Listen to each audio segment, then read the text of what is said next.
Hi అండి, welcome back to my channel spicy Ameela. జోష్నతో పెద్దయ్య చెప్పిన సీక్రెట్ అది తెలిసిన మాలిని షాక్లో.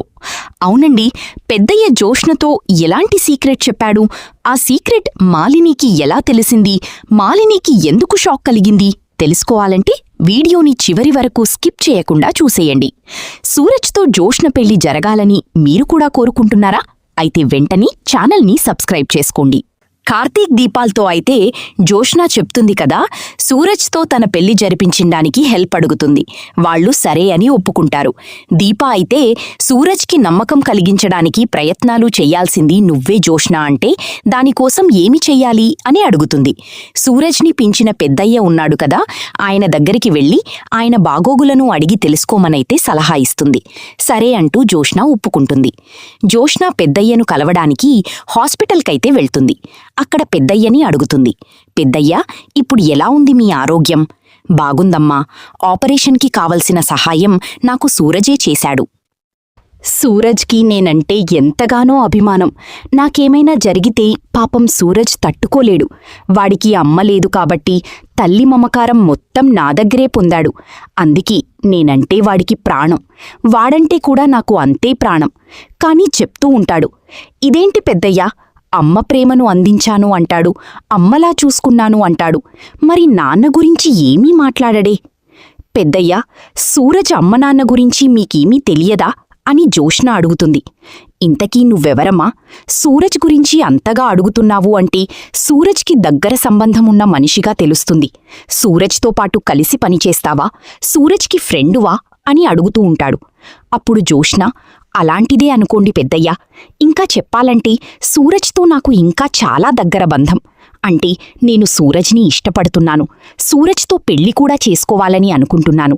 తనతో కలిసి 7 అడుగులు నడవాలని అనుకుంటున్నాను అని అనగానే పెద్దయ్య చాలా సంతోషపడతాడు. చాలా సంతోషం తల్లి. చూస్తూ ఉంటేనే నువ్వు చాలా అందంగా, లక్షణంగా, మహాలక్ష్మిలా ఉన్నావు. సూరజ్ లాంటి వ్యక్తి నీకు భర్తగా దొరికితే అది నీ అదృష్టమనే అనాలి అని అంటాడు. సరేగాని పెద్దయ్యా, మీరు వాళ్ల తల్లి గురించి మాత్రమే మాట్లాడారు, వాళ్ల నాన్న గురించి ఏమీ మాట్లాడలేదే అని అడుగుతూ ఉంటే అప్పుడు పెద్దయ్యా, అమ్మా, వాళ్ల నాన్న పేరు మధుకర్. చాలా పెద్ద గొప్పింటి గొప్ప బిజినెస్ మ్యాన్. చాలా నీతి నిజాయితీపరుడు, గొప్ప విలువలు కలిగినవాడు. అందుకే తన భార్య నుంచి దూరమైపోయాడు. అతని భార్య కేవలం వ్యాపారం కోసం భర్తని బిడ్డని వదులుకుంది. ఏంటి పెద్దయ్యా, మీరు చెప్పేది నిజమేనా అని జోష్న ఆశ్చర్యంగా అడుగుతుంది. అవును తల్లి. తల్లిగా సూరజ్ ఆలనా పాలనా ఎప్పుడూ చూడలేదు. ఎప్పుడూ వ్యాపారం, డబ్బు అంటూ తిరుగుతూ ఉంటుంది. కోట్ల రూపాయలున్న భర్త, బిడ్డ ఉన్నా అన్నింటినీ వదిలేసుకున్న అభాగ్యురాలు అనే చెప్పాలి. కాని ఆ విషయం ఆమెకు అర్థం కావడం లేదు. అందుకే సూర్య వాళ్ల నాన్న మధుకర్ ఆమెను వదిలిపెట్టి దూరంగా ప్రశాంతంగా తన జీవితాన్ని బ్రతకాలని అనుకున్నాడు. తన బిడ్డను తీసుకుని ఎవరికీ తెలియని అజ్ఞాతంలో బ్రతుకుతూ ఉన్నాడు. సూరజ్కి మంచి విలువలు నేర్పించాడు. తల్లి స్థానంలోనే నుండి ఆ పిల్లవాడి బాధ్యతలన్నీ చూసుకున్నాను. మరి సూరజ్కి తెలియదా వాళ్ల తల్లి గురించి అని అడిగితే తెలుసు. కాని సూరజ్ తల్లికి ఈ విషయం తెలీదు. సూరజ్ని వాళ్ల నాన్న ఎంతో గొప్పగా విద్యాబుద్ధులు నేర్పించాడు. బంధుత్వం నేర్పించాడు. విలువలు నేర్పించాడు. అందుకే సూరజ్ డబ్బుకు ఎప్పుడూ ప్రాధాన్యత ఇవ్వడు. బంధుత్వాలకి ఎక్కువగా ప్రాముఖ్యతను ఇస్తాడు. నాతో సూరజ్కి రక్త సంబంధం లేకపోయినా ఒక తల్లితో ఉన్న సంబంధం నాతో ఉంది అంటూ కన్నీరు కారుస్తాడు. మరి సూరజ్కి వాళ్ళ తల్లి గురించి తెలిసినప్పుడు ఆమెని మార్చే ప్రయత్నం చేయలేదా పెద్దయ్య అంటూ జోష్న అడిగితే, ఇప్పుడు అదే ప్రయత్నంలో ఉన్నాడమ్మా. నువ్వు సూరజ్కి కాబోయే భార్యవి కాబట్టి నీకు ఇవన్నీ తెలుసుకునే హక్కుంది. అందుకే నీతో ఇవన్నీ చెప్తున్నాను. ఈ విషయాలన్నీ నీతో చెప్పినట్టు సూరజ్కి చెప్పొద్దు, ఎందుకంటే వాడు తట్టుకోలేడు అంటూ, పెద్దయ్య, ఇదిగోనమ్మా, వీళ్ళే సూరజ్కి కన్న తల్లిదండ్రులు అంటూ ఫోటోని చూపిస్తాడు. ఆ ఫోటోని చూడగానే జోష్నకి చాలా పెద్ద షాక్ అయితే కలుగుతుంది. ఎందుకంటే ఆ ఫోటోలో మరెవరో కాదు, తన తల్లిదండ్రులు జోష్న మేనత్త అయిన మాలిని మేనమామ కొడుకే సూరజ్ అని తెలుసుకుంటుంది. ఈ విషయం సూరజ్ తల్లికి తెలియదు, ఎందుకంటే చిన్నప్పుడే బిడ్డని వదులుకుంది కాబట్టి. కానీ సూరజ్కి తెలుసు తన తల్లి ఎవరో అని అంటూ ఉండగానే ఇక జోష్నకి పెద్ద షాక్ అయితే కలుగుతుంది. సరే పెద్దయ్య, మీరు ఆరోగ్యం జాగ్రత్తగా చూసుకోండి, నేను మళ్ళీ మీతో కలుస్తాను అంటూ అక్కడి నుంచి అయితే బయలుదేరి వెళుతుంది. ఇంటికి వచ్చిన జోష్న సూరజ్ గురించే ఆలోచనలో పడుతుంది. అంటే సూరజ్ ఎవడో కాదా, అనాథ కాదు, నా మేనత్త కొడుకు, నా మేనమామ కొడుకు. అంటే సూరజ్ నాకు బావవుతాడు. పాపం ఈ విషయం కూడా సూరజ్కి తెలియదు. ఇప్పుడు నేనేం చేయాలి అంటూ ఆలోచిస్తూ ఉంటుంది. ఇక్కడ చూస్తే దీప కార్తీక్లు మాట్లాడుకుంటూ ఉంటారు. బావా, ఎలాగైతేనేమి జోష్న సూరజ్తో పెళ్ళికి ఒప్పుకునింది, తన మనసు మార్చుకునింది, తన నిర్ణయాన్ని కూడా మార్చుకునింది. జోష్నలో ఇంత మార్పు వస్తుందని అస్సలు ఊహించలేదు కదా. అవును దీప, నువ్వు చెప్పింది నిజమే. జోష్నలో ఇంత మార్పు వస్తుందంటే అస్సలు నమ్మడానికి లేకుండా ఉంది. సూరజ్కి నమ్మకం కలిగించడానికి ఇప్పుడు పాపం ఎంతో తాపత్రయపడుతుంది బావా. ఏంటి దీప, నువ్వు చెప్పేది నిజమా? అవును బావా, జోష్న నాకు కాల్ చేసింది. సూరజ్కి నమ్మకం కలిగించే పనిలోనే ఉందంట పాపం. సూరజ్ కోసం కాఫీ కూడా పెట్టిందంట బావా. ఏంటి దీప, చాలా ఆశ్చర్యంగా ఉంది. జోష్న ఏమిటి, కాఫీ పెట్టడం ఏంటి? ఎప్పుడు వంటగది కూడా చూడలేదు, ఉప్పేదో చక్కెరేదో కూడా తెలియదు పాపం. సూరజ్ ప్రేమ పొందడానికి, తన నమ్మకాన్ని పొందడానికి ఎంతగా కష్టపడతా ఉందో మన జోష్న అని అంటూ ఉంటాడు. అవును బావా, ఈ విషయాన్ని వెంటనే సుమిత్రమ్మకి చెప్పాలి. మా అమ్మ పాపం జోష్న గురించే టెన్షన్ పడుతూ ఉంటుంది. ఈ గుడ్ న్యూస్ తొందరగా చెప్పేయాలి అని అనగానే దీప, సరే మరి ఆలస్యం దేనికి, పద మీ అమ్మతో కలిసి మాట్లాడేసి వద్దాం అంటూ ఇద్దరు కూడా శివనారాయణ ఇంటికైతే బయలుదేరి వెళతారు. ఇంకా అక్కడ చూస్తే సుమిత్ర శివనారాయణతో మాట్లాడుతూ ఉంటుంది. ఏమో మావయ్య గారు, ఈ జోష్న పెళ్ళి చూసే భాగ్యం నాకుందో లేదో అంటూ బాధపడుతూ ఉంటుంది. సూరజ్ చాలా మంచి వ్యక్తిత్వం కలిగినటువంటి వాడు, మన జోష్నకి సరైన జోడి. మన జోష్న సూరజ్ని పెళ్లి చేసుకుంటే జీవితాంతం సుఖంగా ఉంటుందని నాకు గట్టి నమ్మకం మావయ్య గారు అని చెప్తూ ఉంటుంది. నాకు కూడా అలాగే అనిపిస్తుంది, కానీ ఏం చేద్దాం, సూరజ్ ఏమో జోష్న మనసులో ఇంకా కార్తీక్ ఉన్నాడని, జోష్న తన మనసులోంచి పూర్తిగా కార్తీక్ని తీసేయనంత వరకు తనతో పెళ్లి చేసుకోను అని గట్టి నిర్ణయం చెప్పేశాడు. బంధువులు వద్దు, బంధుత్వాలు వద్దు అంటూ, పెళ్ళి వద్దు అంటూ జోష్న వైరాగ్యం తీసుకున్నట్టు మాట్లాడుతుంది. మనం ఏం చేయగలం సుమిత్ర అని అంటూ బాధపడుతూ ఉంటారు. వెంటనే అక్కడికైతే దీపా కార్తీకులు వస్తారు. అప్పుడు శివనారాయణ, ఏరా కార్తీక్, ఏమైనా విశేషమా? ఇద్దరు ఇక్కడికి వచ్చారు, చూస్తుంటే చాలా ఆనందంగా ఉన్నారే అని అంటూ ఉంటాడు. అవును తాత, అలాంటిదే అనుకో అని కార్తీక్ అంటాడు. దిగులుగా ఉన్నారేంటి అంటూ దీప సుమిత్రని అడుగుతుంది. మాకుండే ఒకే ఒక దిగులు జోష్న పెళ్ళి కదామా,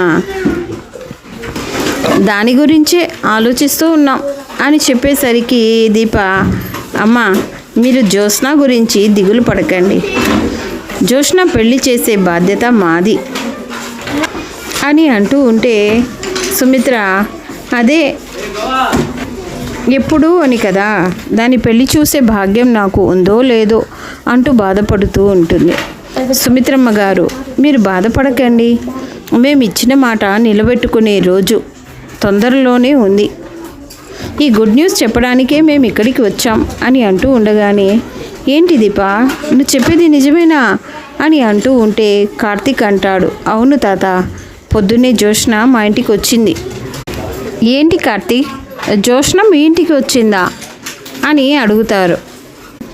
అవును తాత, జోష్న పొద్దున్నే ఇంటికి వచ్చింది. ఎందుకంటే జోష్న సూరజ్ని ఇష్టపడతా ఉంది, మనస్ఫూర్తిగా ప్రేమిస్తూ ఉంది. నేను దీపా కలిసి ఒక చిన్న నాటకం అయితే ఆడాంలే, ఆ నాటకం బాగా వర్కౌట్ అయ్యింది అని అనగానే సుమిత్రకైతే చాలా సంతోషం కలుగుతుంది. దీప, ఏంటి దీప, నిజమేనా? అవును సుమిత్రమ్మ, జోష్న సూరజ్ని మనస్ఫూర్తిగా ఇష్టపడుతూ ఉంది. కానీ సూరజ్ని నమ్మించడానికి కొంచెం సమయం పడుతుంది. మన జోష్న అదే పనిలో ఉంది. తన పెళ్ళి జరిపించమని సూరజ్తో మనతో చెప్పడానికి, హెల్ప్ అడగడానికి వచ్చింది. మేము ఆ గుడ్ న్యూస్ మీకు చెప్పడానికే ఇక్కడికి వచ్చాం అని అంటూ ఉంటారు. అవునా, చాలా సంతోషం దీప. కార్తీక్, నిజంగా మీరు మాకు మంచి గుడ్ న్యూస్ అయితే ఇచ్చారు అంటూ చాలా ఆనందపడుతుంది ఇక సుమిత్ర. సరే, టిఫిన్ చేసి వెళ్ళండి అంటూ ఉంటే, లేదు ఆఫీస్కి టైం అవుతూ ఉంది అంటూ దీపా కార్తీకులు అయితే ఆఫీస్కు బయలుదేరి వెళ్ళిపోతారు. ఇక్కడ చూస్తే సూరజ్ పెద్దయ్యను కలవడానికి హాస్పిటల్కి వెళ్తాడు. ఏంటి పెద్దయ్య, నువ్వు ఇంకా జ్యూస్ తాగలేదా? ఇలా చేస్తే ఎలా చెప్పు? నువ్వు త్వరగా కోలుకోవాలంటే మందులు వేసుకోవాలి, జ్యూస్ తాగాలి కదా. శక్తి ఎప్పుడు ఎలా వస్తుంది?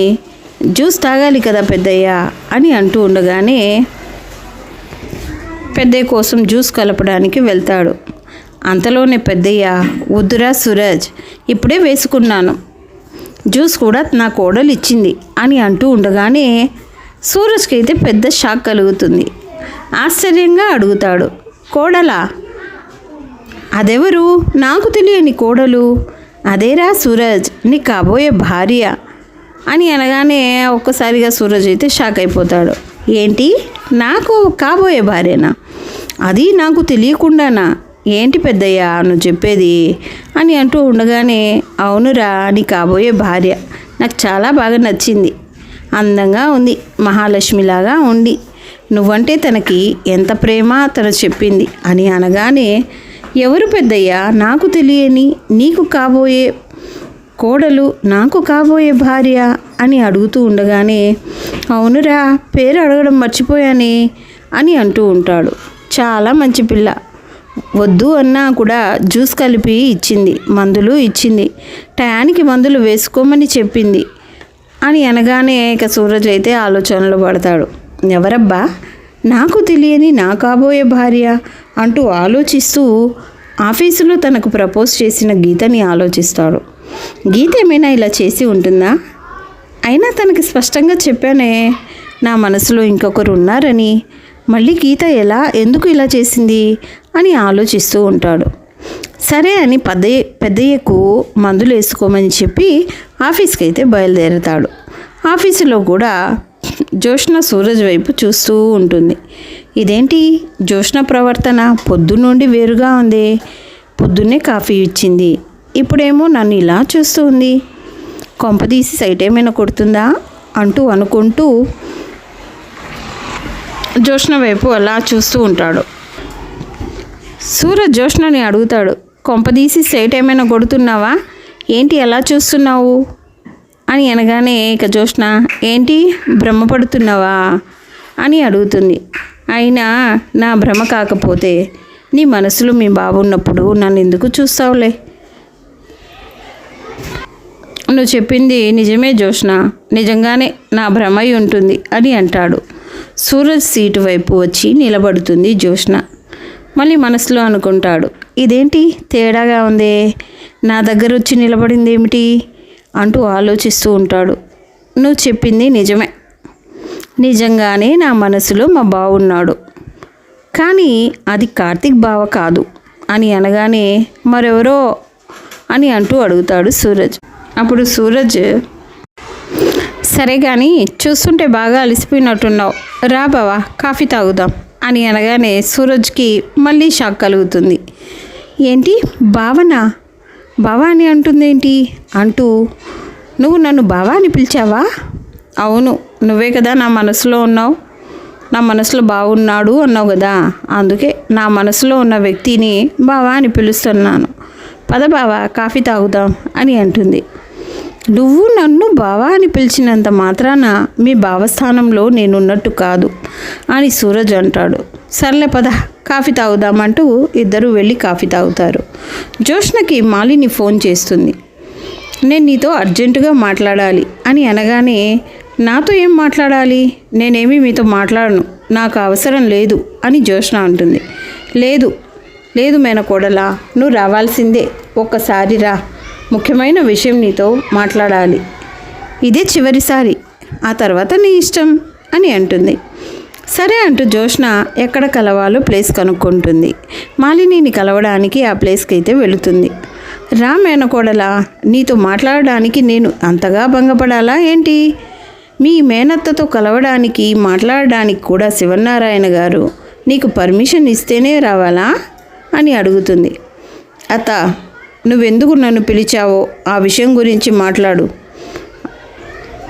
అంతేగాని అని అనగానే నీకేమైనా తెలివి ఉందా, బుద్ధుందా అని అంటుంది. అత్త, ఏం మాట్లాడుతున్నావు నువ్వు? అవును, అత్తని కాబట్టి మాట్లాడుతున్నాను, అత్తని కాబట్టే నీ గురించి ఆలోచిస్తున్నాను. అయినా ఆ రోజు నీ గురించి, నీ భవిష్యత్తు గురించి ఆలోచించి నీ సపోర్ట్కి మాట్లాడితే నువ్వేంటే అలా బిహేవ్ చేశావు అని మాలిని అంటుంది. నా సపోర్ట్ కోసం మాట్లాడావా? నువ్వు నా సపోర్ట్ కోసం మాట్లాడలేదు, నా గురించి మాట్లాడలేదు. సూరజ్ని అనాథ అన్నావు, సూరజ్ని అవమానించావు, అది నేను తట్టుకోలేను, అదే ఎందుకు అని అంటున్నాను అని మాలిని అడుగుతుంది. నీకు అనవసరం అత్త, మొత్తం నాకు అవసరం కాబట్టి అడుగుతున్నాను. శివనారాయణ గారి ఒక్క మనవరాలివై ఉండి ఒక అనాథని, దిక్కుముక్కు లేనటువంటి వాడిని పెళ్లి చేసుకోవాలని అనుకుంటావేంటి అని అడగగానే అవును, చేసుకోవాలని అనుకుంటున్నాను. ఏ రోజైతే సూరజ్ నన్ను పూర్తిగా నమ్ముతాడో, నా మనసులో కార్తీక్ బావ లేడు అని నమ్ముతాడో ఆ రోజు మా పెళ్ళి జరుగుతుంది. మొదటి శుభలేఖ నీకే పంపిస్తానులే, ఇప్పుడు నన్ను వెళ్ళనివ్వు, గుడ్ బై అని అంటూ ఉండగానే మాలిని, ఏమిటే నువ్వు దిక్కుముక్కు లేని అనాథని పెళ్లి చేసుకుంటాను అంటే మేము ఒప్పుకుంటామా ఏంటి? ఒక్కదానొక్క మేనకోడలివి, మా స్టేటస్కి తగ్గ వాడికి పెళ్లి చేసుకుంటే ఈ సమాజంలో విలువ ఉంటుంది అని అనగానే ఇంకా ఆవేశంలో రగిలిపోతున్న జోష్న ఒక్కసారిగా సూరజ్ అనాథ కాదు అని, సూరజ్ అనాథ అని నువ్వు భ్రమపడుతున్నావు. సూరజ్ ఒక గొప్పింటి బిడ్డ. ఏంటి? ఆ దిక్కుమాలినోడు గొప్పింటి బిడ్డనా? ఎవరే ఆ దిక్కుమాలినోడి తల్లిదండ్రులు? అత మర్యాదగా రాని మాటలు అని జోష్న అరుస్తుంది గట్టిగా. అసలు విషయం తెలిస్తే తట్టుకోలేవు అని అనగానే ఏమిటా అసలు విషయం అని మాలిని అడుగుతుంది. ఆవేశంలో ఉన్న జోష్న, దిక్కుమాలిన తల్లివి నువ్వే. జోష్న, మర్యాదగా రాని మాటలు. ఆ దిక్కుమాలినోడికి తల్లిని నేనా? అనాథకి తల్లిని నేనా అని అనగానే అవును, ఆ విషయం కూడా తెలుసుకోలేని మూర్ఖురాలివి నువ్వు, కన్నబిడ్డను కూడా గుర్తుపట్టలేని అభాగ్యురాలివి నువ్వు అని చెప్పి జరిగినదంతా పెద్దయ్య చెప్పిన విషయాలన్నీ కూడా జోష్న మాలినితో అనగానే ఒక్కసారిగా మాలినికైతే పెద్ద షాక్ అయితే కలుగుతుంది. మరి రాబోయే ఎపిసోడ్లో ఇలాగే జరుగుతుంది. ఇలాగే జరగాలని మీరు కూడా అనుకుంటున్నారా? అయితే వెంటనే వీడియోని లైక్ ఇచ్చుకోండి. నెక్స్ట్ ఎపిసోడ్ కోసం మన ఛానల్ని సబ్స్క్రైబ్ చేసుకోవడం మర్చిపోకండి. Thanks for watching.